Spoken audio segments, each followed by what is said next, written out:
Hey, I'm Jeff. And I'm Phil, and we're the Cocktail Dudes. Today we're going to make the Asian Gin and Tonic. This is delicious. Very good. Flavor packed. Utilizes our Asian Tonic Syrup, right? That's right. We've got a video that you can watch to see how to make it. And it's unique because it doesn't use cinchona bark, which is what has quinine in it, as the bittering element, right? Yeah. It uses Gentian root and Bupleurum, which are the bitter elements, common in Chinese medicine. Right. So it's very unique in tonic syrups as far as that goes, and there's no quinine.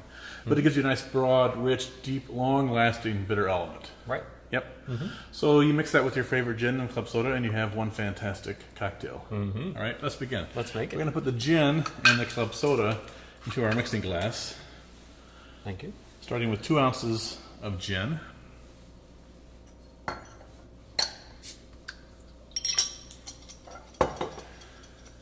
Tonic syrups just give your gin and tonic just so much life because they're just flavor bombs. We have our tart cherry tonic syrup, which you can watch a video on how to make, which has tart, sour cherry notes to it.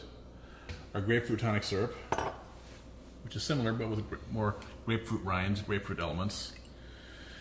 And then the standard quinine or tonic syrup. So we're going to stir this with ice. Then we're going to set it aside. We're going to pour our club soda into the glass and then pour this over top.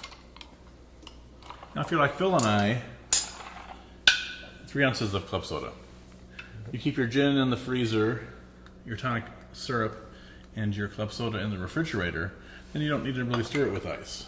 When we're serving this on our own, we'll just dump them all into a glass over a large ice cube.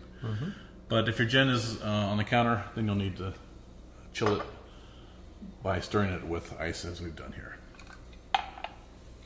So we got our club soda in there. Then we're going to strain the ice. Pour that right over top. And then we're going to add 1 large ice cube. We're going to garnish this with the kaffir lime leaf. Gives it little nice subtle notes. If you don't have that, a grapefruit skin will work nice. But enjoy your Asian gin and tonic. Cheers. Cheers.